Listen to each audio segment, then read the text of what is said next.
À 33 ans, un militaire devient président d'un pays en crise. Il change son nom, casse les habitudes, donne tout à son peuple, puis meurt assassiné, trahi par ses plus proches. Voici l'histoire de Thomas Sankara, le Che Guevara africain. Thomas Sankara naît en 1949 en Haute-Volta. Son père, ancien combattant africain de l'armée française, lui transmet une double vision. Fierté nationale et méfiance envers les colons. Brillant élève, il refuse de devenir prêtre, choisit l'armée. À Madagascar, il assiste à une révolte populaire. Découvre le marxisme, le panafricanisme. Puis en France, il lit Fanon, Marx, Césaire et développe une conviction. L'Afrique doit se libérer seule, sans l'Occident. En 1983, alors Premier ministre, il est jugé trop radical. Il est arrêté.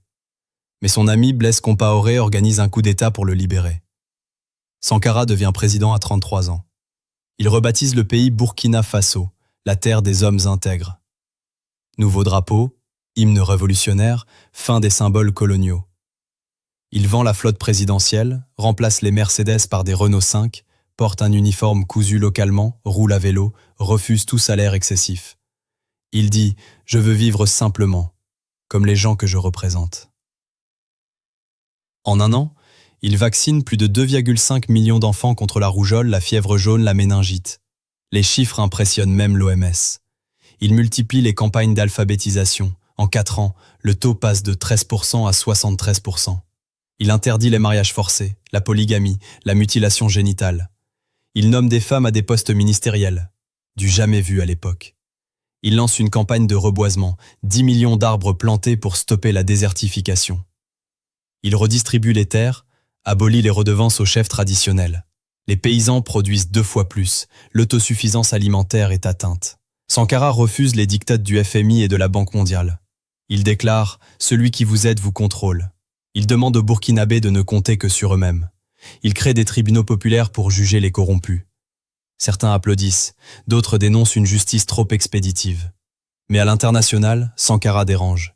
Il critique ouvertement les élites africaines complices de l'Occident, refuse les aides conditionnées, attaque le néocolonialisme français.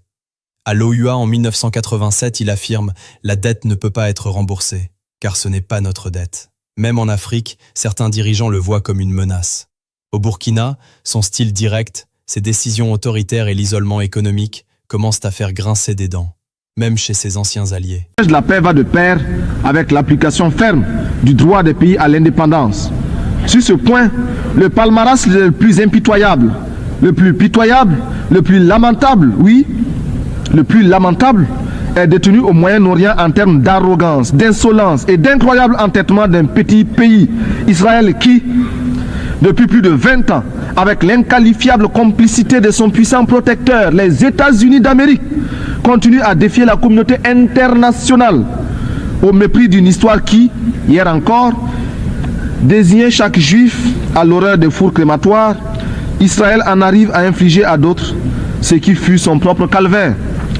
En tout état de cause, Israël, dont nous aimons le peuple pour son courage et ses sacrifices d'hier, doit savoir que les conditions de sa propre quiétude ne résident que dans sa puissance militaire financée par l'extérieur. Israël doit commencer à apprendre à devenir une nation comme les autres nations, parmi les autres.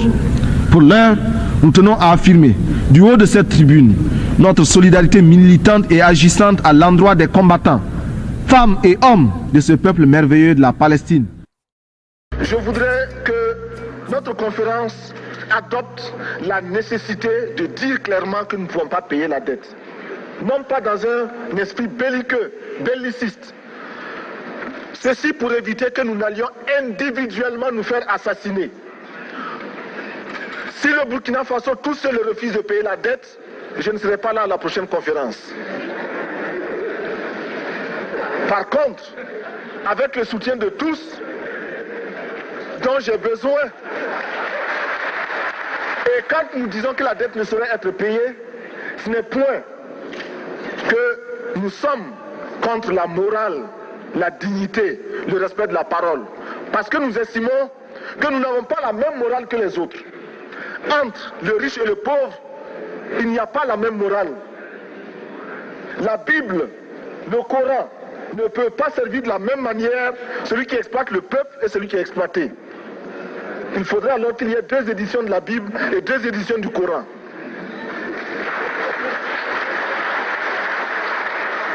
Chers frères, avec le soutien de tous, nous pourrons faire la paix chez nous. Nous pourrons également utiliser ces immenses potentialités pour développer l'Afrique, parce que notre sol, notre sous-sol sont riches. Nous avons suffisamment de bras et nous avons un marché immense, très vaste, du nord au sud, de l'est à l'ouest. Nous avons suffisamment de capacités intellectuelles pour créer, ou tout au moins prendre la technologie et la science partout où nous pourrons les trouver. Monsieur le Président, faisons en sorte que nous mettions au point ce front uni d'Addis Abeba contre la dette. Faisons en sorte que ce soit à partir d'Addis Abeba que nous décidions de limiter la course aux armements entre pays faibles et pauvres. Les gourdins et les coutelas que nous achetons sont inutiles. Faisons en sorte également que le marché africain soit le marché des Africains. Produire en Afrique, transformer en Afrique et consommer en Afrique. Produisons ce dont nous avons besoin et consommons ce que nous produisons au lieu d'importer. Le Burkina Faso est venu vous exposer ici la cotonnade produite au Burkina Faso, tissée au Burkina Faso, cousue au Burkina Faso pour habiller les Burkinabés. Ma délégation et moi-même, nous sommes habillés par nos tisserands, nos paysans. Il n'y a pas un seul fil qui vienne de l'Europe ou de l'Amérique. 87. Sankara, revenu de voyage de l'aéroport, est venu directement chez moi. Et il m'a dit, je viens de Libreville. Et à Libreville, le président Bongo a été le premier à me poser une question, à me demander ce qui ne va pas avec Blaise. J'étais surpris qu'il m'ait posé cette question. Il m'a dit Sankara. Je lui ai répondu, en effet, j'ai constaté qu'il y a un problème, mais je ne sais pas quel est le problème. Parce que si moi, Sankara, je suis au pouvoir, c'est bien à cause de Blaise. C'est lui qui a fait le coup d'État d'août 83. Ce n'est pas moi. Et chaque fois que Blaise m'a dit de faire quelque chose, je l'ai fait. Je peux le dire devant lui. Il y a eu même des moments, m'a-t-il dit, où Blaise m'a dit quelque chose en plaisantant. Quand je l'ai fait, il m'a dit, mais je plaisantais. Je peux vous donner des exemples. Bref, toujours est-il qu'avec Bongo, il a dit que Bongo lui a demandé s'il en a discuté avec Blaise. Et il a dit, oui, j'ai discuté avec Blaise. Et je lui ai dit, s'il veut être président, vice-président ou premier ministre, on crée le poste et il le prend. Bongo lui aurait demandé qu'est-ce que Blaise a répondu. Il m'a dit que Blaise lui a répondu que ça ne l'intéresse pas, ni l'un ni l'autre, ni vice-président, ni premier ministre. Et Sankara m'a dit que Bongo lui a dit que si Blaise lui a dit que les postes de vice-président ou de premier ministre ne l'intéressent pas, c'est que le poste qui l'intéresse, c'est celui de président. Et leur conversation sur Blaise se serait arrêtée là. Je n'ai pas fait de commentaire ce soir-là. Mais c'était vraiment gâté, comme on dit dans le langage africain. C'était gâté. Alors, en juillet 87 donc, j'ai dit à l'un et à l'autre, il est temps que vous fassiez quelque chose, que vous disiez quelque chose. On ne peut pas laisser continuer comme ça. Mais entre juillet et début octobre, vraiment les clans de l'un et de l'autre se sont donnés à cœur joie de tracts, d'insultes, de toutes sortes de rumeurs les plus fantaisistes, les plus fantasmagoriques, qui faisaient que ce n'était plus tenable. Et ce 15 octobre 1987, j'ai téléphoné à Sankara autour de 8 heures. Il a pensé que je l'appelais au sujet d'un forum anti-apartheid que nous avions eu du 9 au 11 octobre. Je lui ai dit non, je ne t'appelle pas à ce sujet. Et pour retenir vraiment l'attention de Sankara, chaque fois que je lui parlais en anglais. Et en anglais, je lui ai dit, écoute, la situation est intenable. On ne peut plus aller des jours en avant dans cette situation. Il faut faire quelque chose, il faut arrêter cela. Il m'a répondu, ça fait 3h30 que j'écris. Est-ce que c'est 3h30 de temps? Est-ce que c'est 3h30 du matin? Je ne sais pas. Et il m'a dit, je te rappelle quand je vais au bureau. Fine. C'était 8h, 8h30. J'ai raccroché avec Sankara, j'ai appelé Blaise. Au conseil, il n'y était pas. Au bureau, il n'y était pas. Je le trouve je le joins à la maison. Je dis, mais qu'est-ce que tu fais à la maison à 9h? Il dit, je suis malade. Je lui dis, j'arrive. J'arrive à la maison et je lui dis, écoute, la situation est intenable. Je viens de parler à Sankara. Il dit qu'il me rappelle. Il faut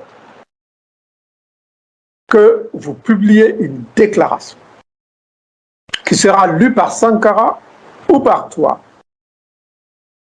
ou par Pierre Ouédraogo, secrétaire général des comités de défense de la Révolution. Non, je lui ai dit, pas par Sankara ni par toi, pardon. Pas par Sankara, parce que ceux qui sont avec toi penseront que Sankara ne t'a pas consulté, ni par toi, parce que ceux qui sont avec Sankara penseront que tu n'as pas été consulté. Que Sankara n'a pas été consulté.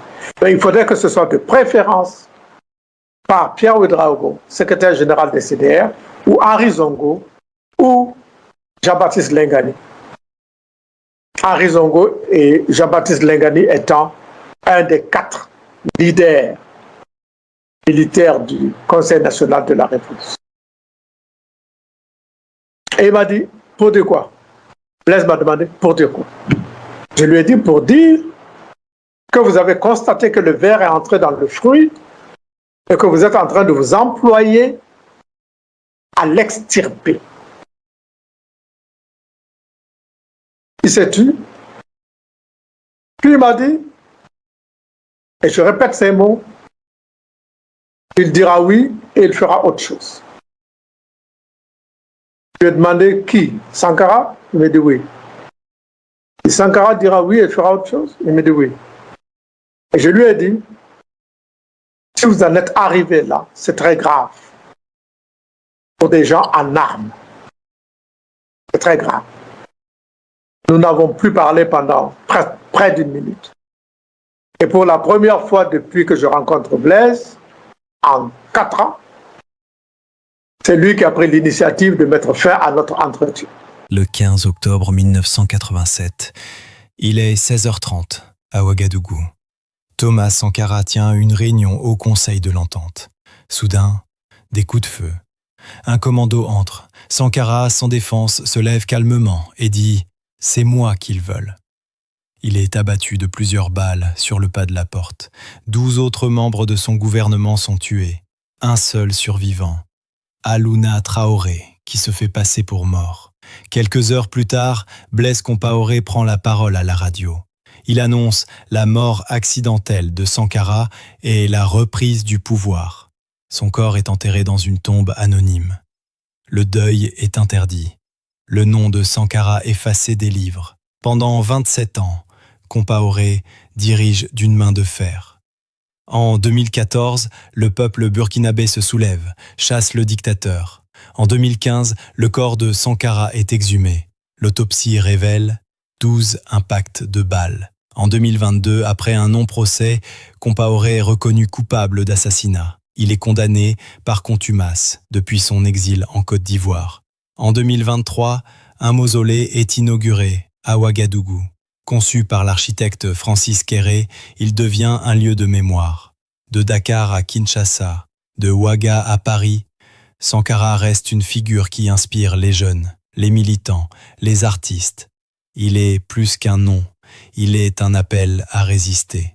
Thomas Sankara a dirigé pendant seulement 4 ans. Mais son message traverse les générations. Une Afrique libre, intègre, juste et souveraine est encore possible. Abonne-toi pour découvrir d'autres leaders oubliés d'Afrique. Dis en commentaire ce que Sankara t'inspire. Et surtout, partage cette vidéo pour faire vivre sa mémoire.